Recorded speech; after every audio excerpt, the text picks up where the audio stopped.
For the final time from Texas Stadium, the Cowboys lose. For StarTelegram.com, I'm Cowboys beat writer Mac Engel, joined by Clarence E. Hill Jr. after the Cowboys' humiliating, embarrassing, disgusting, nauseating 33-24 defeat to the Baltimore Ravens.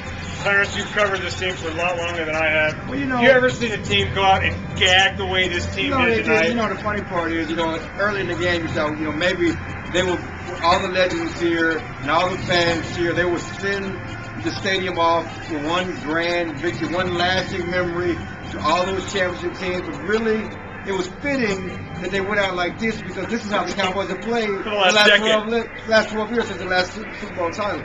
This is what it's been. It's been unfulfilling. It's been teases and unfulfilling finishes, and that's what you got. All right. Cowboys coming into this game controlled their own destiny. If they won tonight, if they won next week in Philadelphia, they were in the playoffs. Now they need a lot of help. They need the Falcons to lose. They need any number of combinations for them just to have a shot next Sunday to get in the playoffs. Well, the first thing they got to do is beat Philadelphia. No, even before that game, though, they need certain things to go right. Well, we're not going to get it all. But the fact is, this team controlled their own destiny, and once again, they coughed it up. Do you think there's any chance of them going into Philadelphia and actually winning that game? Well, slim to none, but it's fitting. I mean, with this season, the way the season has gone, where they were Super Bowl favorites and they didn't have a chance, and then they went on a run and now they're out, they can do it, because Philly is Philly. This is not a dominant Philly team. It certainly can happen.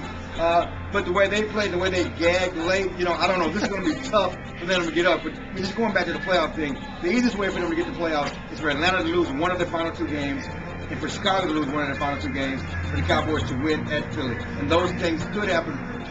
Atlanta plays at Minnesota. It could happen. And so that could happen. But if Atlanta wins on Sunday against Minnesota, the Cowboys have no chance, because their last game is against St. Louis. Okay, three things before we want to close this out. Cowboys had two different chances, realistic chances in this game, to retake the lead. If their defense just gets a stop with less than 5 minutes to go in the game, they allow a 77-yard touchdown run to Willis McGahee. They allow an 85-yard touchdown run to some 5,000-pound fullback I've never even heard of. LaRon McClain. Never heard of him. Stinks. Played at Syracuse. Syracuse doesn't have a real football team. Clarence, have you ever seen a defense go out like this and just totally wet the bed? That is what this Cowboys team is about. I mean, goodness gracious. The offense sucked early, and the defense was dominant. They had 5 sacks in the first half. It looked like they couldn't run. And they stopped the run, and they've been doing that of late. They've won 4 of the last 5 games. The defense has led the way. They have not allowed a 100-yard rush in each of the last 5 games.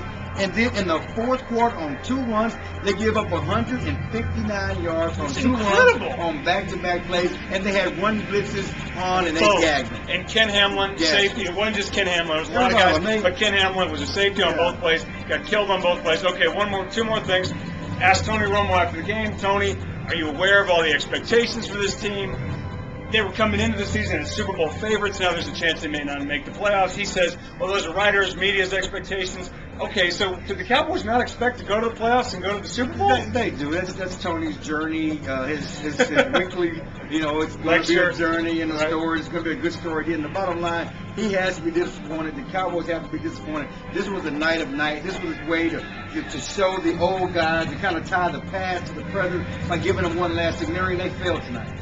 Yeah, failed miserably. Last thing, Jennifer Floyd Engel, who I'm personally a big fan of, asked Jerry Jones after the game about Wade coming back next year. Jerry made it a point of saying, regardless of what happens next week in Philadelphia, Wade Phillips is coming back next year. Clarence, you've been around a long time. You've talked to Jerry a lot longer even than I have, or a lot of people. Do you believe him? I believe him right now. See, the problem with Jerry is he believes what he's saying at the moment. Now, he could change his mind. Okay. And that could happen if they get embarrassed. So basically what you're saying, he believes they're going to win. They're going to go to the playoffs. Well, yeah, he certainly believes that, but he believes what he's saying right now. Of course, things could change. Check with us next week after the Cowboys lose, if the Cowboys lose, and we'll see if Wade gets on the bus. All right, the final score today here from Texas Stadium, Cowboys 24, Ravens 33. This is the final game ever at the great Texas Stadium. Someone should write a book about this place. And for StarTelegram.com, he is the great Clarence E. Hill Jr. I'm Mac Engel. We'll see you next week in Philadelphia, and hope everybody has a great Christmas and a happy holidays.